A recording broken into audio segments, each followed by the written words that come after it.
¿Sabían que la principal característica del Renacimiento radica en el impulso de la secularización de la sociedad? Se le llama secularización a la transformación de una sociedad organizada en función de la doctrina religiosa, que es una sociedad con intereses diversificados autónomos respecto de esta. La secularización trajo consigo la laización del saber, es decir, una posibilidad de cultivar y promover el conocimiento entre los sectores civiles fuera del dominio eclesiástico. También trajo consigo una mayor libertad de investigación y producción científica y cultural. Hoy mis compañeras Bianca, Amy, Lixol, Tiffany, Scarlett y yo les hablaremos más sobre lo que es la filosofía renacentista. La filosofía renacentista o filosofía del Renacimiento es la filosofía que se desarrolló principalmente entre los siglos XV y XVI, comenzando en Italia y avanzando hasta el resto de Europa. El Renacimiento fue una etapa brillante y renovadora que atravesaron la escultura, el arte y las letras europeas, principalmente entre 1450 hasta 1570 aproximadamente. Se inició a partir del logro de cierta estabilidad política y expansión económica en las cortes y repúblicas italianas como una combinación de tendencias y actitudes impulsadas por la actividad de la burguesía y la existencia de una nueva coyuntura histórica, originada entre otros motivos por el fin de la cisma del Occidente. Algunas de las características que propiciaron el renacimiento filosófico fue que el hombre busca la verdad y comienza a apoyarse en la investigación de la ciencia, curiosidad por todo. Por una razón la fe se desarrolla el conocimiento, así se abandona el teocentrismo y opta por el antropocentrismo. Ya no se cree que Dios es la respuesta de todo, entonces el hombre se aleja de Dios y se fija en sí mismo, valorando su vida política, como ya anticipamos.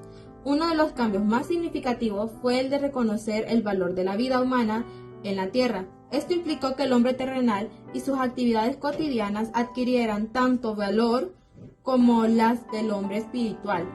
De esta forma adquirieron valor enorme no solo la vida en la tierra, sino también las actividades humanas que antes del Renacimiento eran menospreciadas, como el pensamiento, el habla y la escritura. También se valoraron mucho las actividades hoy consideramos artísticas, como la arquitectura, la escultura y la pintura. Y ese solo hecho lo transformó casi todo, pues la vida espiritual, cuyo modelo es la vida del hombre religioso, no solo dejó de ser centro alrededor del cual debe girar la vida, sino que el objeto de esta vida, es decir, Dios, dejó de su lugar central para que fuera este ocupado por el hombre, sino porque el hombre del Renacimiento... Antes de comenzar a hablar acerca de la filosofía renacentista, vamos a hablar un poco de la filosofía medieval. La principal búsqueda de la filosofía medieval era la cohesión de las creencias heredadas de la filosofía clásica con los dogmas del cristianismo, aunque también hubo aportes muy importantes de las creencias judías e islámicas. La filosofía medieval se heredó una visión aristotélica del problema de los universos, el plantearse que los universales, que sería lo abstracto y el mundo de las ideas, sí existe, pero este no ha separado de lo particular, que sería lo concreto, las cosas y los individuos, lo que también fue conocido como realismo moderado. La filosofía medieval estuvo fuertemente marcada por planteamientos de orden divino. La Biblia entonces se convirtió en la principal fuente de respuestas a esas inquietudes. Sin embargo, los libros sagrados del Islam y del judaísmo también jugaron un papel muy importante en la interpretación de cuestiones religiosas. Más que la generación de conocimiento nuevo, la filosofía medieval se encargó de rescatar, reinterpretar y aplicar planteamientos filosóficos clásicos. El surgimiento del neoplatonismo, que plantea la existencia de uno o Dios sobre todas las cosas, y la introducción de la lógica aristotélica en las entonces nacientes universidades se dan cuenta de ello. Ahora, continuamos con el Renacimiento. Esta es una época de tránsito en la que se va transformando el pensamiento medieval y se establecen algunas de las bases para el pensamiento moderno. Es un periodo en el que se desarrolla una reflexión filosófica propia y singular, enmarcada dentro de una sucesión de eventos extraordinarios como el descubrimiento de América y la Reforma, que hacen más evidente la ruptura entre estas dos formas de concebir el mundo. El Renacimiento, un momento de crisis que se produce a través de pequeños cambios que poco a poco fueron modificando el orden establecido. Uno de los cambios más significativos fue el de reconocer el valor de la vida humana en la Tierra.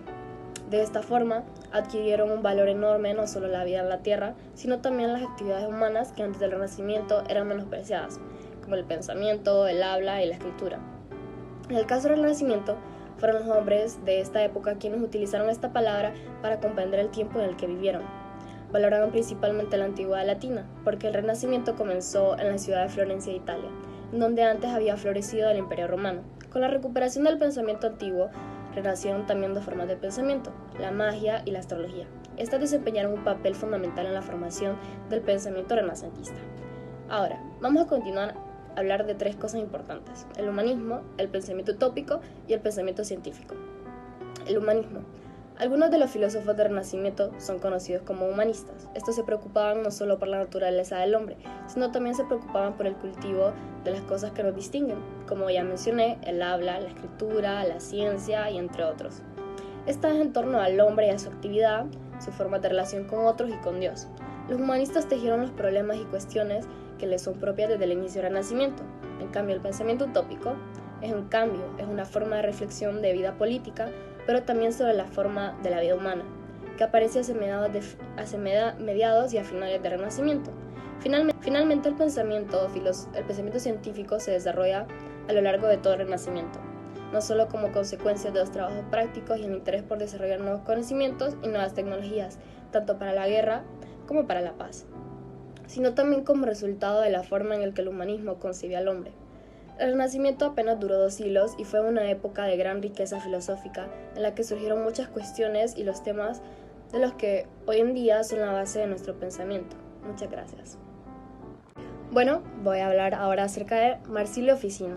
Es una persona que tiene características muy particulares, entre ellas que dedicó su vida a estudiar disciplinas muy distintas, como lo fue la medicina, la filosofía, la astrología y la magia.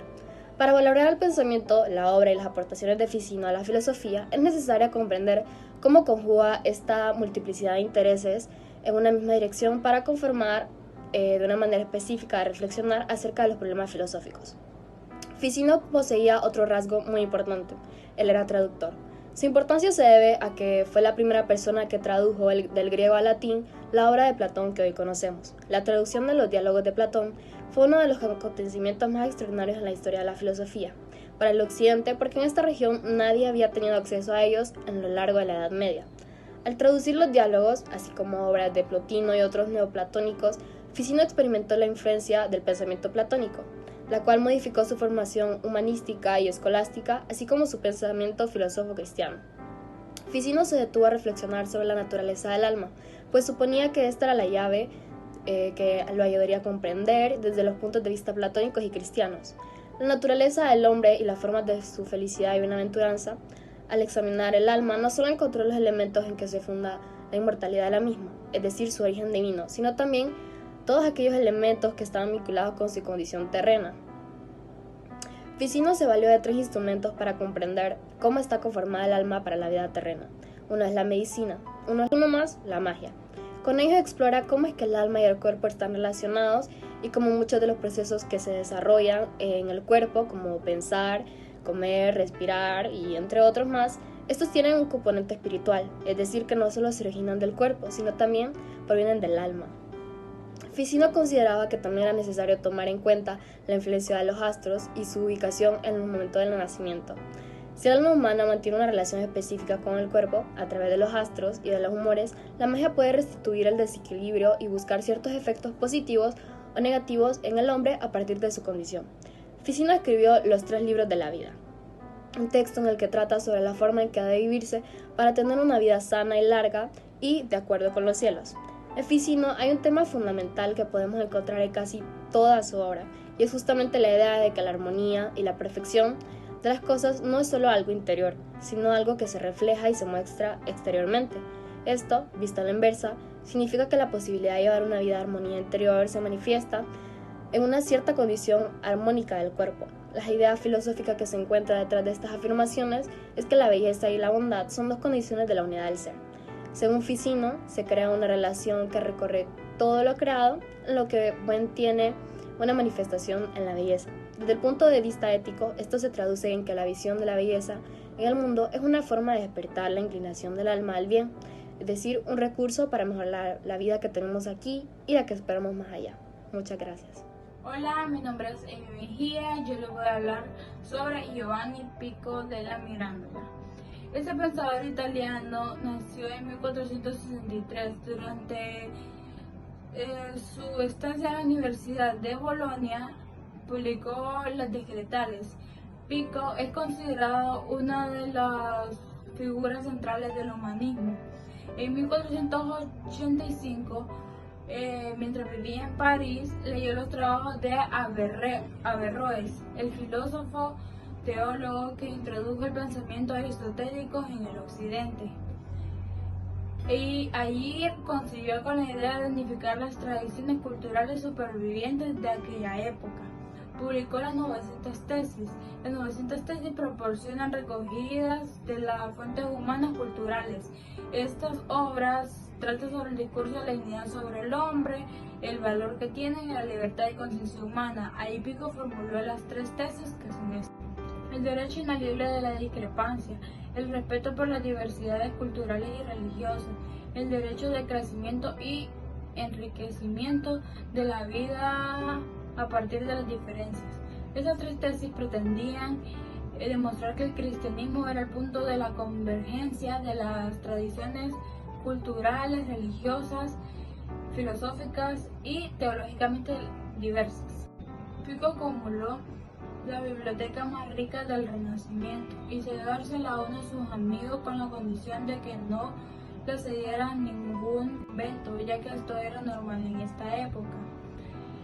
Pico falleció el 17 de noviembre de 1994, fue encontrado sin vida, no se sabía cuál era la razón de su muerte, pero tiempo después se averiguó y se dio cuenta de que había sido su secretario que lo había envenenado por la relación estrecha que llevaba con Savonarola. Voy a hablar acerca de los filósofos renacentistas o pensadores renacentistas, que en este caso son Nicolás Maquiavelo, Tomás Moro y Campanella.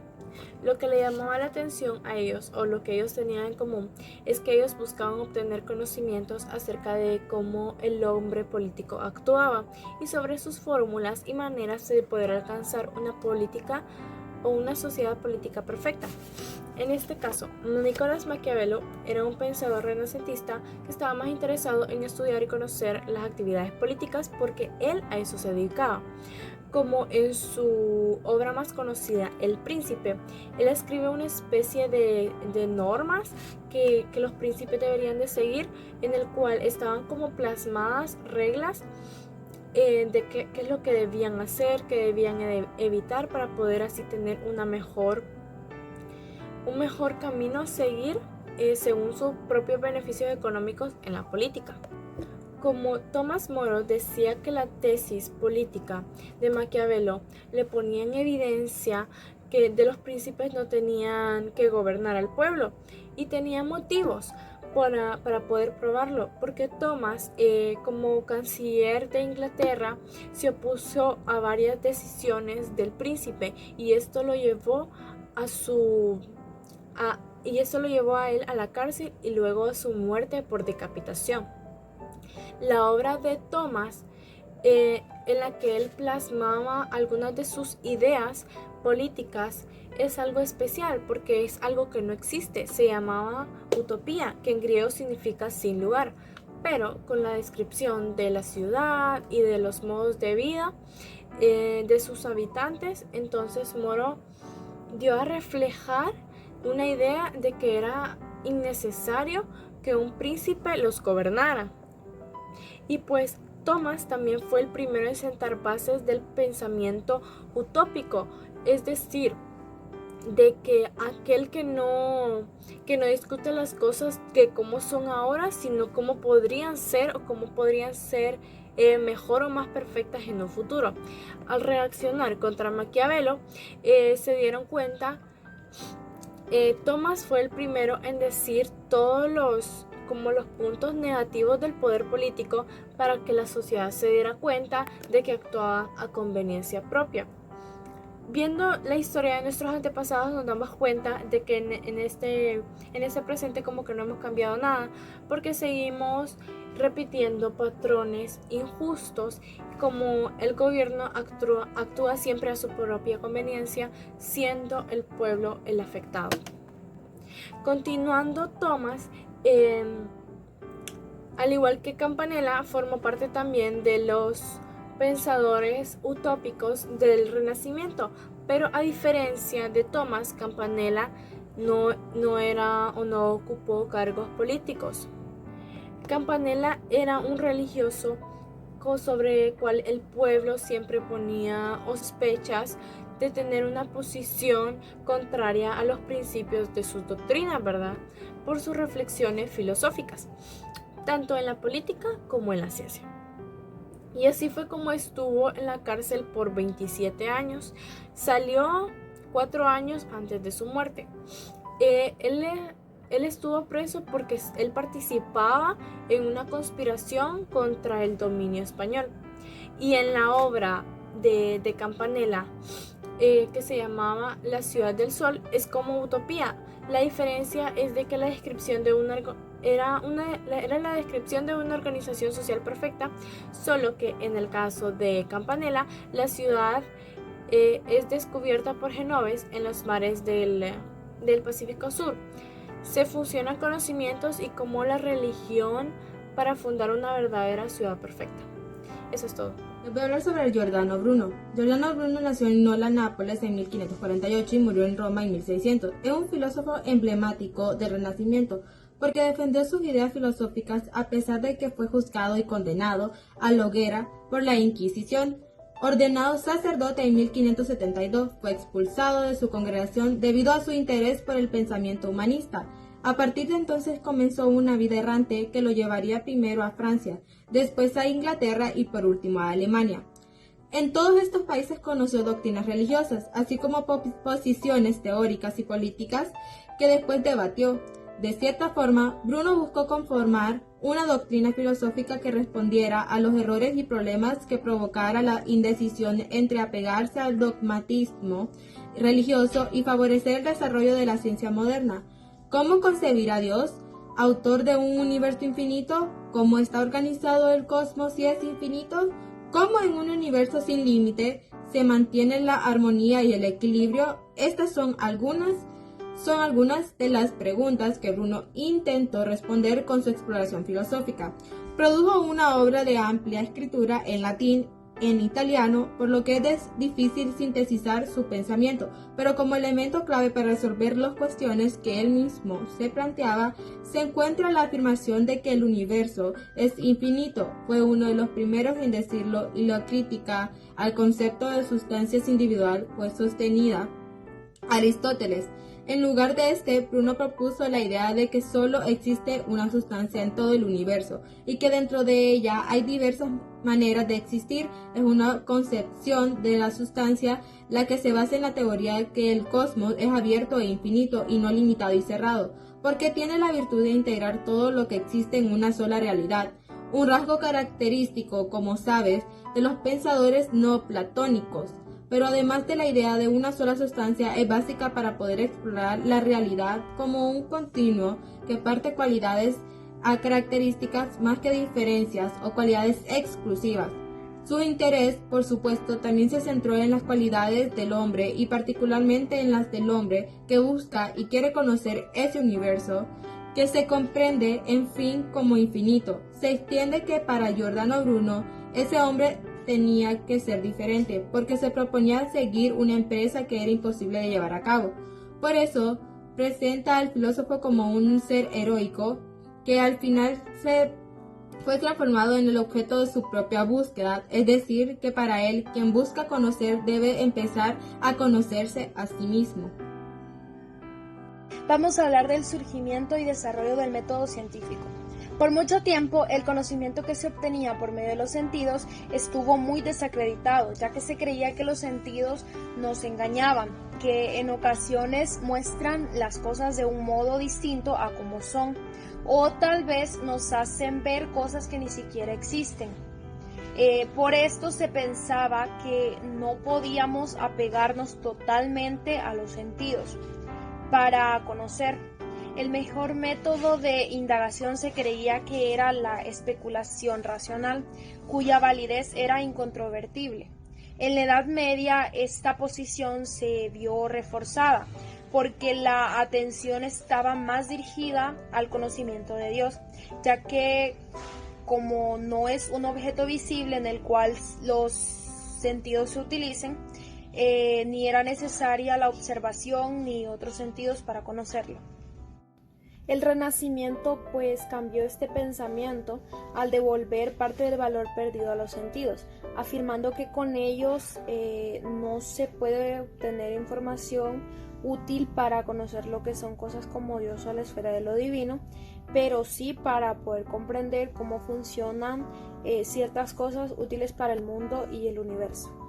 El método científico arranca en la prehistoria, cuando el hombre primitivo, el cual era un ser curioso por naturaleza, descubrió a través del método del ensayo-error qué alimentos le convenía comer, cuándo y cómo debía de seleccionarlos. De una forma lenta pero inexorable, dejó de ser un recolector de frutos y cazador de animales y se convirtió en pastor y agricultor. Con la ayuda de la observación dejó de ser nómada para convertirse en sedentario. Nuestros antepasados, amparados por la curiosidad, asociaron los movimientos de los cuerpos celestes con el tiempo y las estaciones. De esta forma, llegó un momento en el que podían predecir los cambios meteorológicos y cómo afectaban estos a su primitiva economía. De esta forma se puede afirmar que la observación, el cual es el primer paso del método científico, fue decisiva para que se llevara a cabo la revolución neolítica, la primera resolución radical de la humanidad. A lo largo de la Edad Media, los matemáticos, físicos y químicos del mundo islámico fueron realizando sus particulares contribuciones, pero el siguiente gran paso lo dio en el siglo XVI Galileo Galilei, el cual fue una de las figuras claves de la historia de la ciencia. Se puede afirmar que este científico italiano fue el primero en aplicar el método científico en sus estudios de cinemática y dinámica. Gracias a sus experimentos, a la observación añadió la hipótesis y la experimentación.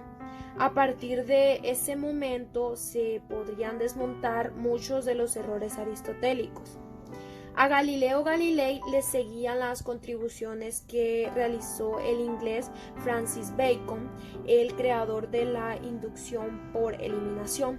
Sin embargo, no fue hasta el siglo XVII cuando Descartes, a través de su discurso del método, definió las reglas del método científico por primera vez. Yo les voy a hablar sobre Francis Bacon. Este fue un personaje que llevaba una intensiva actividad política. Por esto mismo él desarrolló su reflexión de forma paralela al ejercicio de sus actividades y responsabilidades políticas. Este pensador era muy alejado al pensamiento científico y al conocimiento científico, pero aún así es uno de los pensadores más influyentes en el conocimiento científico de esta época.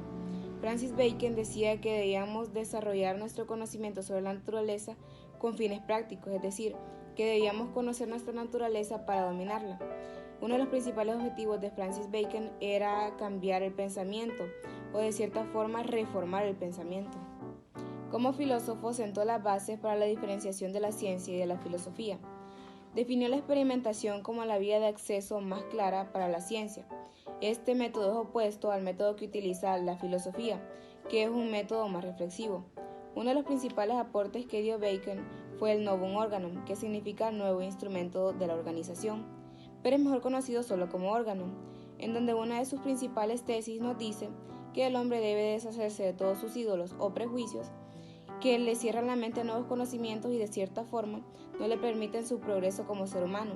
Todos estos ídolos y todos estos prejuicios debían desaparecer antes de comenzar una investigación que condujera a esta persona al conocimiento auténtico. Bacon distinguió 4 tipos de ídolos, que son los ídolos de la especie o de tribu, los ídolos de la caverna, los ídolos de la plaza pública y los ídolos del teatro. Entonces vamos a definir estos 4 tipos de ídolos. Primeramente tenemos los ídolos de especie o de tribu, que esto consiste en concebir todas las cosas de manera antropomórfica. Concebir algo de manera antropomórfica es cuando le atribuimos rasgos humanos a animales o a objetos. Por ejemplo, cuando se dice que un animal está triste, o cuando se concibe a Dios como un hombre y se dice que siente igual que nosotros. Luego tenemos los ídolos de la caverna, que consiste en pensar en que todo debe de ser como yo lo comprendo desde mi cueva. Es decir, que si yo tengo un pensamiento y otra persona tiene un pensamiento diferente o una opinión diferente, creemos que la opinión que esa persona tiene está mala, porque solo lo que nosotros sabemos está correcto. Luego tenemos los ídolos de la plaza pública. Esos son los prejuicios que derivan del abuso del lenguaje. Por ejemplo, cuando se da un discurso pero la única finalidad de este discurso es ya sea convencer personas o manipular gente. E incluso a veces estos discursos tienen, por ejemplo, falacias que se utilizan solo para convencer a la gente y decirles lo que ellos quieren escuchar para de esta forma manipularlos. Por último tenemos a los ídolos del teatro. Estos ídolos son los prejuicios que derivan de la creencia de que todos los conocimientos deben de provenir siempre de las autoridades. Es decir, que si una persona que tiene autoridad o que es famosa da su opinión sobre un tema, por ejemplo, va a estar correcto solo porque esta persona tiene autoridad, no por el hecho de que su argumento o su opinión esté correcta. Como pudimos ver, estos 4 tipos de ídolos que estableció Bacon tienen algo en común, y es que los 4 obstaculizan el progreso de nuestro conocimiento. Es decir, que si una persona que tiene autoridad o que es famosa da su opinión sobre un tema, por ejemplo, va a estar correcto solo porque esta persona tiene autoridad, no por el hecho de que su argumento o su opinión esté correcta. Como pudimos ver, estos 4 tipos de ídolos que estableció Bacon tienen algo en común, y es que los 4 obstaculizan el progreso de nuestro conocimiento. Es decir, que con estos 4 ídolos cerramos nuestra mente y no nos abrimos al conocimiento. En cambio, al despojarnos de estos ídolos, nuestra mente va a estar abierta a recibir opiniones diferentes, ideas diferentes, y de esta forma vamos a obtener un mayor conocimiento. En conclusión, la época del Renacimiento fue una época de tránsito, en donde se transformó el pensamiento medieval y se establecieron algunas de las bases del pensamiento moderno. En esta época vimos que la forma de ver el mundo cambió por completo, y la forma de ver la vida era una forma más abierta y más expandida. Por esto mismo vemos que en esta época se empezaron a apreciar o se le empezó a dar más importancia a actividades que antes del Renacimiento eran menospreciadas, como por ejemplo el pensamiento, el habla o la escritura. Y también se le dio importancia a actividades que en la actualidad se consideran artísticas, como la escultura o la pintura. En esta época vemos algo muy importante, y es que la religión deja de ser el centro de todas las cosas. Por esto mismo en esta época vemos filósofos que son conocidos como humanistas, porque como en esta época el hombre pasó a ser el centro de atención, ya los filósofos se interesaban por el hombre y por las cosas humanas. Igual el Renacimiento, como su nombre lo indica, fue o marcó un nuevo nacer en el hombre y en su cultura. Y en esta época es donde vemos que se retoma la filosofía antigua, que se creía que era el mejor modelo a seguir. Tenemos por ejemplo a Marsilio Ficino. Marsilio Ficino quería demostrar que el cristianismo y el pensamiento platónico coincidían. También tenemos a Pico de la Mirandola, que al igual que Ficino, quería investigar qué era el hombre y cuáles eran las características que lo hacían un ser extraordinario y un ser único en la naturaleza. La magia y la astrología desempeñaron un papel fundamental en la formación del pensamiento de esta época. También con el pensamiento utópico vemos una visión idealizada de lo que podría o debería ser una sociedad óptima para el desarrollo humano.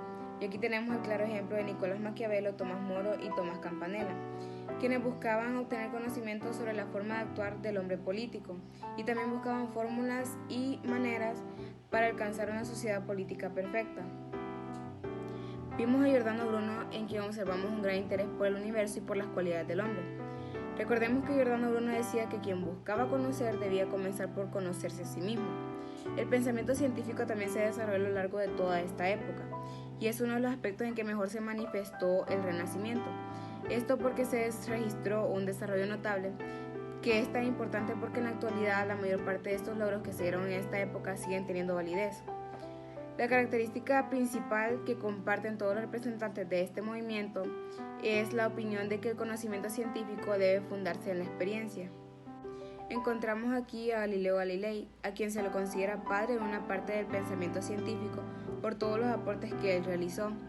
Y por último recordamos a Francis Bacon, quien propuso un nuevo método de acceso al saber con su obra El Novum Organum. En la época del Renacimiento renació la cultura, en el arte, en la ciencia y en la filosofía. La ciencia renació porque cambiaron sus conceptos de saber y de naturaleza. También cambió o renació el concepto filosófico o las concepciones filosóficas. ¿Por qué? Porque la filosofía dejó de ser una esclava de la teología y se convirtió en un saber autónomo. Entonces podríamos decir que en parte del pensamiento científico por todos los aportes que él realizó. Y por último recordamos a Francis Bacon, quien propuso un nuevo método de acceso al saber con su obra El Novum Organum. En la época del Renacimiento renació la cultura, en el arte, en la ciencia y en la filosofía. La ciencia renació porque cambiaron sus conceptos de saber y de naturaleza. También cambió o renació el concepto filosófico o las concepciones filosóficas. ¿Por qué? Porque la filosofía dejó de ser una esclava de la teología y se convirtió en un saber autónomo. Entonces podríamos decir que en esta época se caracterizó por un triple renacer del individuo, la cultura y de la sociedad.